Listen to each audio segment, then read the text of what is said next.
მოგესალმებით ლიტერატურის მოყვარულებო. კეთილი იყოს თქვენი მობრძანება ჩვენს არხზე. დღეს ჩვენ გესს ვიღებთ გოლფსტრიმის ღრმა, სუფთა წყლებისკენ. რათა შევისწავლოთ უდიდესი ძალის, სიმარტივისა და ღრმა ადამიანურობის ამბავი. ჩვენ უნდა განვიხილოთ ამერიკელი მწერლის, ერნესტ ჰემინგუეის შედევრი, მოხუცი და ზღვა. 1954 წელს ერნესტ ჰემინგუეიმ მიიღო ნობელის პრემია ლიტერატურაში. შვედეთის აკადემიამ აღნიშნა, რომ ეს გადაწყვეტილება მიიღო მისი როგორც მწერლის დიდი წვლილისთვის, ხოლო განსაკუთრებულად აღნიშნა მისი ნოველა მოხუცი და ზღვა. ეს იყო ჰემინგუეის კარიერის ერთ-ერთი ყველაზე მნიშვნელოვანი ნამუშევარი. ის გამოქვეყნდა 1952 წელს, მაშინ, როცა კრიტიკოსები ფიქრობდნენ, რომ ჰემინგუეის შემოქმედება უკვე დაღმასვლას განიცდიდა. მაგრამ მოხუცი და ზღვა ყისიერად გახდა ბესტსელერი და მისით მილიონობით მკითხველი დაინტერესდა.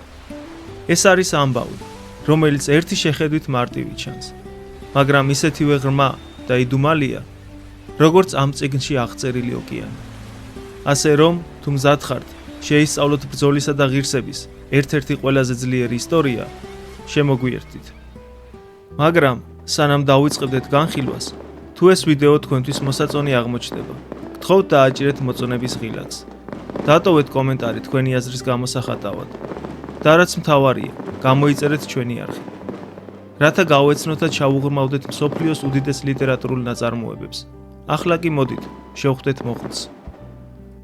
ჩვენი ამბის ცენტრშია სანტიაგო, ხანდაზმული, კუბელი მეთევზე. ის ზღვაში გატარებული ხანგრძლივი ცხოვრებით გამოწრთობილი კაცია. მისი კანი მზისგან არის დაღარული. მის ხელებს კი მძიმე თევზის თოკებთან მუშაობის ღრმა, ძველი ნაიარევები ატყვია. მას აქვს ზღვისფერი და ხალისიანი თვალები, რომლისგანაც შეუპოვრობა გამოსჭვალის. ეს დეტალები ჩვენი პირველი გასაღებია ამბის არსის გასაგებად. სანტიაგო შეიძლება ფიზიკურად მოხუცი და ღონე გამოცლილი იყოს, მაგრამ მისი სული გაუტეხელი რჩება. მას საშინელი პერიოდი უდგას. უკვე 84 დღეა, რაც თევზი არ დაუჭერია. ამ ხანგრძლივმა წარუმატებლობამ ის თავის პატარა მეთევზეთა სოფელში სიბრალულისა და ზოგჯერ ჩუმი დაცემის ობიექტად აქცია. ამ უნაყოფო პერიოდის პირველი 40 დღის განმავლობაში მასთან ახლდა პატარა ბიჭი, სახელად მანოლინი. მანოლინს სანტიაგო ძალიან უყვარს. მოხუც მამას თევზაობა ასწავლა, როდესაც ის მხოლოდ 5 წლის იყო. და ის სანტიაგოს არა წარუმატებელ, არამედ საუკეთესო მეთევზე თვლის, ვინც კი ოდესმე უნახავს. მაგრამ 40 დღის შემდეგ მანოლინს მშობლებმა სანტიაგოსთან ერთად თევზაობა აუკრძალეს. მათ მოხუცი სალაოდ გამოაცხადეს, რაც უიღბლობის ყველაზე უარესი ფორმაა. მათ თავიანთ შვილს უბრძანეს, უფრო წარმატებულ ნავს გაყოლოდა და მართლაც, ბიჭმა რამდენიმე დიდი თევზი დაიჭირა ახალ ეკიპაჟთან ერთად. ეს განშორებას ტკივა როგორც სანტიაგოს, ისე მანოლინს. ბიჭის ერთგულება მოხუცისადმი ურყევია. ყოველ საღამოს მანოლინი ეხმარება სანტიაგოს თავისი აღჭურვილობის ტარებაში. დახვეული თოკები, კაუჭი, ჰარპუნი და მისი პატარა იალქნიანი ნავის, ანუ სკიფის ანძა. ანძა თითქმის ისეთივე გრძელია, როგორც თავად ნავი. და როდესაც სანტიაგო მას მხრებზე შედგმულს თავისი ქოხისკენ აღმართზე დაღლილი მიათრევს, ის დროშას გავს, რომელიც მის დამარცხებას გამოხატავს. სანტიაგოს სახლი უბრალოა. მასში მხოლოდ ყველაზე აუცილებელი ნივთებია: საწოლი, მაგიდა, სკამი და მიწის იატაკზე საჭმლის მოსამზადებელი ადგილი. მისი ცხოვრება სიღარიბისა და სიმარტივისგან შედგება. მანოლინი, სიყვარულით, რომელიც ერთდროულად ჩვილობრივიც არის და პატივისცემით სავსეც, ზრუნავს, რომ მოხუც ყველაფერი ჰქონდეს, რაც სჭირდება. მას მოაქვს საჭმელი, ვახშამი ადგილობრივი ტერასიანი კაფეტა და ახალი სატყუარა მეორე დღის თევზაობისთვის. მათი საუბრები მარტივია, მაგრამ სავსეა სიყვარულითა და საერთო ისტორიით. ისინი საუბრობენ ბეისბოლზე, მათ დიდ გატაცებაზე. სანტიაგო ნიუ-იორკ იანკსისა და განსაკუთრებით ლეგენდარული მოთამაშის, ჯო დიმაჯიოს დიდი გულშემატკივარია. სანტიაგოსთვის დიმაჯიო გამძლეობისა და სიდიადის სიმბოლოა. გმირი, რომელიც სრულყოფილად ასრულებს თავის საქმეს, წარსულში მიღებული დიდი ტრავმის მიუხედავად. ისინი ასევე საუბრობენ თევზაობაზე და მანოლინი მუდმივად არწმუნებს სანტიაგოს მის ოსტატობაში. ბიჭის რწმენა მოხუცისადმი სანტიაგოსთვის სასიცოცხლოდ მნიშვნელოვანია. ეს არის შეხსენება, რომ მისი ღირებულება მისი ბოლო წარუმატებლობით არ განისაზღვრება. იმ საღამოს მანოლინი გამოთქვამ სურვილს, კვლავ სანტიაგოსთან ერთად ითევზაოს. მაგრამ მოხუცი, რომელსაც ესმის ბიჭის პასუხისმგებლობის მშობლების წინაშე, დაჟინებით სთხოვს წარმატებულ ნავზე დარჩეს. სანტიაგო ამაყია და არ სურს ტვირთად დააწვეს. ის ეუბნება ბიჭს, რომ ხვალ 95 დღეს ის შორს გავა გოლფსტრიმში, ჩვეულებრივი სათევზაო ადგილების მიღმა, სადაც ჯერავს, რომ შეძლებს თევზის დაჭერას. მანოლინის წასვლის შემდეგ სანტიაგო ძილისთვის ემზადება. მისი სამყარო რუტინის, მოგონებებისა და სიზმრებისაგან შედგება. მას აღარ ესიზმრება დიდი მოვლენები, ქალები ან თავისი გარდაცვლილი ცოლი. მას ახლა მხოლოდ ადგილები და ლომები ესიზმრება სანაპიროზე. ესიზმრება თავისი ახალგაზრდობა. როდესაც ის აფრიკაში გემებით მიცურავდა და ხედავდა, როგორ ჩამოდიოდნენ ახალგაზრდა ლომები ოქროსფერ პლიაჟზე, შებინდებისას სათამაშოდ. ეს ლომები ძლიერი, კეთილშობილი და განმეორებადი სიმბოლოა მთელ რომანში. ისინი წარმოადგენენ მის განვლილ ახალგაზრდობას, სიძლიერეს და ღირსებას შეულახავ მდგომარეობას. მეორე დილით, მზის ამოსვლამდე, სანტიაგო იღვიძებს.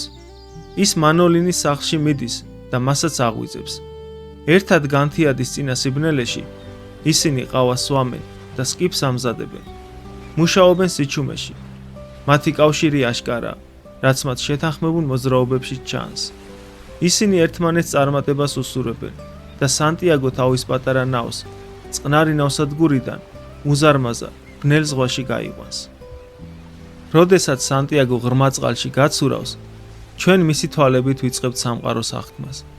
სწორედ აქ იწყებს ჰემინგუეის პროზა წარმოჩინებას, რომელიც არის მარტივი და პირდაპირი, თავისი უზარმაზარი ძალითა და სილამაზით. სანტიაგო არა მხოლოდ მეთევზია, ის ზღვის ნაწილია. მან იცის მისი დინებები, სუნები და ბინადრები. ის ზღვაზე ფიქრობს როგორც ლამარზე, ესპანურში მდედრობითი სქესის ფორმაზე, სიყვარულის გამომხატველ ტერმინზე, რომელსაც ისინი იყენებენ, ვისაც ის უყვარს. ის ზღვას არა მტრად ან დასაპყრობ ადგილად აღიქვამს, არამედ უზარმაზარ არსებად, რომელსაც შეუძლია დიდი წყალობის გაცემა. სანტიაგო სიზუსტითა და ოსტატობით მიცურავს. სატყუარიან თოკებს სხვადასხვა სიღრმეზე უშვებს. ის თავისი საქმის ოსტატია, უყურებს მფრინავ თევზებსა და ფრინველებს და ფიქრობს იმაზე, რომ მთელი სამყარო იმალება ზღვის ზედაპირის ქვეშ. ის ნათესაურ კავშირს გრძნობს ზღვის არსებებთან. მას უყვარს ზღვის კუები და სიბრალურს გრძნობს თევზი ყლაპიების მიმართ. ის ოკეანეს საზოგადოებად ხედავს, რომლის ნაწილიც თავად არის. ეს სიღრმისეული ცნობიერება, კავშირის შეგრძნება ბუნებასთან, ცენტრალურია რომანის მნიშვნელობისთვის. სანტიაგო ბუნების ექსპლუატატორი არ არის, ის მასში მონაწილეა. ის გაცურავს შორს, იმ ადგილების მიღმა, სადაც სხვა ნავები გაჩერდნენ. მას გადაწყვეტილი აქვს წავიდეს იქ, სადაც დიდი თევზებია. როდესაც მზეზენიც აღწევს, მისი ერთ-ერთი სათევზაო თოკი, რომელიც ღრმა წყალშია ჩაშვებული, მოულოდნელად იჭიმება. ის გრძნობს მოკაჩვას. შეგრძნებით ხვდება, რომ ეს ძალიან დიდი თევზია, მარლინი, რომელიც სატყუარას ღრმა წყალში ედება. უდიდესი მოთმინებითა და ოსტატობით, სანტიაგო თევზს აძლევს საშუალებას სატყუარა კარგად ჩაყლაპოს. მან იცის, რომ არ უნდა იჩქაროს. როდესაც შესაფერისი მომენტი დგება, ძლიერად გაჩავს თოქს, რათა კაუჭი კარგად ჩამაგდეს თევზში და შემდეგ ბრძოლა იწყება. მაგრამ ეს არ არის ის, რასაც ის ელოდა. თევზი არ ფართხალებს და არ ხდება წყლიდან. ამის ნაცვლად ის იწყებს ნელ და სტაბილურ ცურვას ჩრდილო-დასავლეთისკენ და ნავსაც თავისკენ მიათრევს. სანტიაგო წარმოუდგენელი ძალის არსებასთან არის დაკავშირებული. მას არ შეუძლია თევზის დანახვა, მაგრამ გრძნობს მის უზარმაზარ წონასა და ძალას თოკის მეშვეობით, რომელიც მის ზურგზეა გადაჭიმული. ის ხვდება, რომ თევზს ვერ ამოიყვანს. მას თევზი მიათრევს. მოხუცი თავის პატარა ნავში ახლა ბრძოლაშია ჩაბმული გოლიათთან, რომელსაც ვერც კი ხედავს. ერთადერთი რისი გაკეთება შეუძლია, არის თოქზე ჩაჭიდება და დაძაბულობის გაძლება თევზის დაღლის მოლოდინში. ასე იწყება ეპიკური განსაცდელი, რომელიც რომანის ბირთვს წარმოადგენს. 2 დღე და 2 ღამე სანტიაგო დიდ მარლინს მიხავს ოკეანის გადაღმა. ეს არის გამძლეობის, ნებისყოფისა და ღრმა პატივისცემის ბრძოლა. თოკი ფიზიკურ კავშირად იქცა კაცსა და თევზს შორის. სანტიაგო მას მხრებზე იდებს და ის მის სხეულს აზიანებს. მისი ხელები დასრილი და სისხლიანია. ამ ხანგრძლივი ბრძოლის დროს სანტიაგო სრულიად მარტოა, მაგრამ ის სიჩუმეს თავისი ფიქრებითა და სიტყვებით ავსებს. ის საკუთარ თავს, თევზს და პატარა ფრინველს ელაპარაკება, რომელიც მის ნავზე დასასვენებლად ჯდება. ის ნატრობს, რომ ბიჭი მანოლინი მასთან იყოს. ბიჭის ყოფნა ნუგეში და დახმარება იქნებოდა, მაგრამ სანტიაგო მიცის, რომ ეს ბრძოლა მან მარტომ უნდა მოიგოს. მისი პატივისცემა მარლინისადმი ყოველ საათში იზრდება. ის თევზს არა მტრად, არამედ ღირსეულ მოწინააღმდეგედ აღიქვამს. თევზს ძმას უწოდებს, ის გაოცებულია მისი ძალით, სიცოცხლის სურვილითა და შეუპოვრობით. ის ფიქრობს, ასეთი თევზი არასდროს მინახავს და არც გამიგია, მაგრამ მე უნდა მოკლა ის. მიხარია, რომ ვარსკვლავების მოკლა არ გვიწევს. ეს ფიქრი ავლენს მის გაგებას სამყაროში საკუთარი ადგილის შესახებ. ის იღებს თავისი პროფესიის მკაც რეალობას, რომ უნდა მოკლას არსება, რომელსაც ასეთ პატივს სცემს, მაგრამ ის ასევე ადამიანის უძლურებასაც აღიარებს. ბრძოლის ფიზიკური დანაკარგი უზარმაზარია.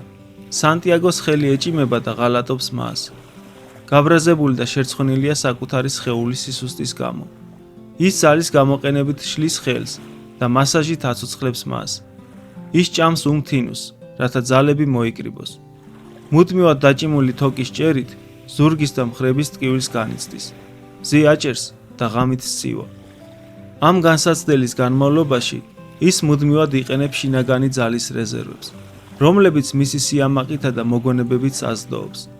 ის ფიქრობს დიდი მაჯიოზე, ახსენებს საკუთარ თავს, რომ ტკივილი უნდა აიტანოს სიდიადის სახელით. ის იხსენებს თავის ახალგაზრდობას კასაბლანკაში, როდესაც ის ძლიერ დოკის მუშას კლავჭიში შეებრძოლა მთელი დღე და ღამე და ბოლოს გაიმარჯვა. წარსულის ეს მოგონება მას აძლიერებს და ღამით, როდესაც ის ახერხებს რამდენიმე წუთით დაძინებას, მას კვლავ ესიზმრება ლომები აფრიკის სანაპიროზე. მესამე დღეს მარლინი საბოლოოდ იწყებს წრეზე სიარულს. ის იღლება, ეს სანტიაგოს შანსია. პირველად თევზი ზედაპირზე ამოდის. სანტიაგო გაუგნებულია იმით, რასაც ხედავს. მარლინი უზარმაზარია, მის კიბზე დიდი, ის ნავზე 2 ფუტით გრძელია. მისი ხმალი ბეისბოლის ჯოხის სიგრძისაა. მას აქვს წარმოუდგენელი სილამაზის მეწამული და ვერცხლისფერი სხეული. თევზის დანახვა სანტიაგოს იმედით ავსებს და ასევე თავმდაბალს ხდის. მან იცის, რომ მისი მოწინააღმდეგე მასზე უფრო კეთილშობილი და უნარიანია. თევზის კიფის გარშემო წრეზე დადის. სუსტი და თავბრუდახვეული სანტიაგო იწყებს თოკის გოჯიგოჯ ამოქაჩვის მტანჯველ პროცესს. დიდ არსებას უფრო და უფრო ახლოს მოიყვანს. ბრძოლა ინტენსიურია. მარლინი ერთ ბოლო სასოწარკვეთილ ნახტომს აკეთებს. აჩვენებს თავის წარმოუდგენელ ზომასა და ძალას, მაგრამ ის კვდება. საბოლოოდ სანტიაგო თევზს ნავის გვერდით მოიყვანს. მოიკრიბავს ძალებს და ის ჰარპუნს აღმართავს, რომელსაც მარლინს გულში ჩასცემს. დიდი თევზი მკვდარია, სანტიაგომ გაიმარჯვა. ეს ტრიუმფის მომენტია, მაგრამ ასევე მწუხარებისა და დანაკარგის. მან მოკლა ულამაზესი არსება, რომელსაც თავის ძმა თვლიდა. ახლა ახალი პრობლემა ჩნდება. მარლინი ზედმეტად დიდია, რომ სკიფში ამოათრიოს. სანტიაგო მის ნავის გვერდზე უნდა მიაბას. ის მას მყარად ამაგრებს. მისი უზარმაზარი სხეული მის პატარა ნავს ჯუჯად აქცევს. ის თავის პატარა ანძასა და იალქანს შლის და სახლისკენ გრძელ მოგზაურობას იწყებს. ის დაქანცულია, მაგრამ ამაყი. ის ფიქრობს თუ რამდენს იწონის თევზი და რა ფასად შეძლებს მის გაყიდვას ბაზარზე. მაგრამ ფულზე მეტად თევზი მისი ოსტატობისა და მეთევზის იდენტობის მტკიცებულებაა. მან საკუთარ თავს დაუმტკიცა, რომ მისი დრო არ წასულა და რომ ის კვლავ თავისი საქმის ოსტატია. მაგრამ ამბავი არ დასრულებულა. გამარჯვება ხანმოკლე იქნება. მარლინი სისხლი წყალში მუქ კვალს ტოვებს და ასევე დაუძლეველ სურნელს ღრმა წყლის მტაცებლებისთვის. სახლისკენ მოგზაურობის დაწყებიდან 1 საათის შემდეგ პირველი ზვიგენი ჩნდება. ეს უზარმაზარი მაკო ზვიგენია, სწრაფი და ძლიერი მონადირე, რომელიც მკვლელობისთვისაა შექმნილი. სანტიაგო ზვიგენისადმი სიძულვილს არ განიცდის. ის მას უბრალოდ არსებად ხედავს, რომელიც იმას აკეთებს, რისთვისაც დაიბადა. მაგრამ მას გადაწყვეტილი აქვს დაიცვას თავისი ნადავლი. ის ჰარპუნს ამზადებს და როდესაც მაკო მარლინს ესხმის თავს, ხორცის უზარმაზარ ნაჭერს აგლეჯს. სანტიაგო ჰარპუნს ზვიგენს თავში სცემს და კლავს მას. ამ პირველ ბრძოლაში სანტიაგო გამარჯვებულია, მაგრამ დიდი ფასის სანაცვლოდ. ზვიგენი იძირება და მასთან ერთად სანტიაგოს ჰარპუნი და თოკიც. და ახლა მარლინი კიდევ უფრო მეტად სისხლმდინარია, რაც ისეთ სურნელს აფრქვევს, რომ აუცილებლად სხვა ზვიგენებსაც მოიზიდავს. სანტიაგო მიცის რა მოხდება. ის სასოწარკვეთას გრძნობს, მაგრამ დანებებას არ აპირებს. ის საკუთარ თავს ეუბნება, მაგრამ ადამიანი დამარცხებისთვის არ არის შექმნილი.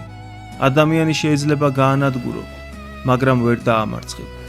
ეს ფრაზა მთელი რომანის ფილოსოფიური ბირთვია. 2 საათის შემდეგ კიდევ 2 ზვიგენი ჩნდება. ესენი გალანოსებია, რომლებიც ლეში ჭამიებად არიან ცნობილი. სანტიაგო მათ ხელნაკეთი იარაღით ებრძვის, თავისი დანით, რომელიც ნიჩბის ბოლოზეა მიმაგრებული.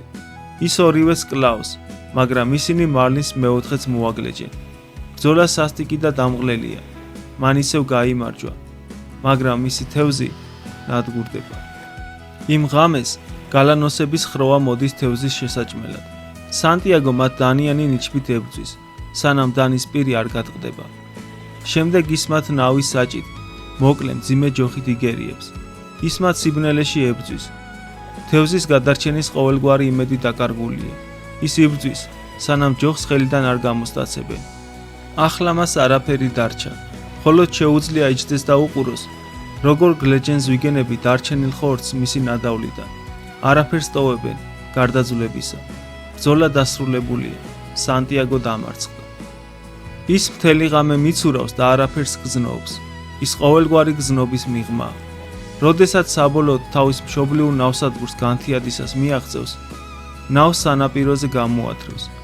მისი უზარმაზარი თევზიდან მხოლოდ ჩონჩხია დარჩენილი. გრძელი თეთრი ხერხემალი უზარმაზარი კუდით და დიდი ხმლით წინ. ეს მისი ეპიკური ბრძოლის აჩრდილებრივი მონუმენტია. სანტიაგო სრულიად დაქანცული, ნავის მძიმე ანძას მხარზე იდებს და გრძელ გზას შეუდგება ქოხისკენ. ის გზაში დროდადრო ისვენებს, ბოლოს თავის საწოლზე დაცემული ღრმა ძილს მიეცემა. დილით სხვა მეთევზეები მის კიბთან იკრიბებიან. მოწიწებით უყურებენ მასიურ ჩონჩხს. ისინი მას 18 ფუნტის სიგრძედ ზომავენ ცხვირიდან კუდამდე. მათ იციან, რომ სანტიაგომ რაღაც არაჩვეულებრივი შეძლო. ისინი მას ახლა არა სიბრალულით, არამედ პატივისცემით უყურებენ. მანოლინი ქოხში მიდის და მოხუც მძინარეს პოულობს. ის ხედავს სანტიაგოს ხელებს, დასრილსა და დაჭრილს და ტირილს იწყებს. როდესაც სანტიაგო იღვიძებს, ბიჭი იქ არის. მანოლინი ეუბნება, რომ საჭმელს მოუტანს და რომ ისინი კვლავ ერთად ითევზავებენ, მიუხედავად იმისა, თუ რას იტყვიან მშობლები. მათ შორის კავშირი კვლავ მყარდება და ხდება იმაზე ძლიერი, ვიდრე ოდესმე ყოფილა. მოხუცის მატერიალური დანაკარგი ადამიანური სიყვარულით და გამარჯვებით იჩრდილება. მანოლინი მოხუცს დასასვენებლად ტოვებს. სანტიაგო კვლავ იძინებს. მას არ ესიზმრება ბრძოლა, ზვიგენები ან თავისი დანაკარგი. არამედ ესიზმრება ლომები აფრიკის სანაპიროზე. ის არ დამარცხებულა. მოხუცი და ზღვა არის ამბავი გამძლეობისა და გმირობის შესახებ. ეს არის ჰემინგუეის კოდექსის გმირის განმსაზღვრელი განცხადება. კაცისა, რომელიც ღირსების, გამბედაობის, დისციპლინისა და უდიდესი წნეხის ქვეშ მოქცეულიც ღირსეულად ცხოვრობს. სანტიაგო უზარმაზარ გამოცდას აწყდება და მატერიალური თვალსაზრისით ის სრულიად განადგურებულია. ის კარგავს თევზს, პრიზს, რომლითაც ფული უნდა ეშოვა. მაგრამ სულიერი თვალსაზრისით ის ტრიუმფატორია. მან იბრძოლა გამბედაობით, ოსტატობითა და ღირსებით. მან გადაიტანა წარმოუდგენელი გაჭირვება, ნებისყოფისა და ღირსების დათმობის გარეშე, რითაც დაიბრუნა პატივისცემა. რომანი გვასწავლის, რომ თავად ბრძოლაში არის კეთილშობილება შედეგის მიუხედავად. ნამდვილი გამარჯვება არ არის იმაზე, თუ რას მოიტან ნავსადგურში, ეს არის იმაზე, თუ როგორ იქცევი გულგრილი და ხშირად სასტიკი სამყაროს პირისპირ. სანტიაგო განადგურებულია, მაგრამ მისი სული ხალისიანი და დაუმარცხებელი რჩება. მან მიაღწია შთამაგონებელ, ტრაგიკულ და ლამაზ გამარჯვებას. გმადლობთ, რომ შემოგვიერთდით ჰემინგუეის ამ ძლიერი ნაწარმოების განხილვაში. რას ნიშნავს თქვენთვის სანტიაგოს ბრძოლა? შესაძლებელია იყო განადგურებული, მაგრამ არა დამარცხებული? გაგვიზიარეთ თქვენი აზრი კომენტარებში. და თუ ეს ანალიზი თქვენთვის მნიშვნელოვანი აღმოჩნდა, გთხოვთ მოიწონეთ ეს ვიდეო და აუცილებლად გამოიწერეთ ჩვენი არხი და დააჭირეთ შეტყობინების ზარს, რათა მეტ ლიტერატურულ მოგზაურობაში მიიღოთ მონაწილეობა. მომავალ შეხვედრამდე.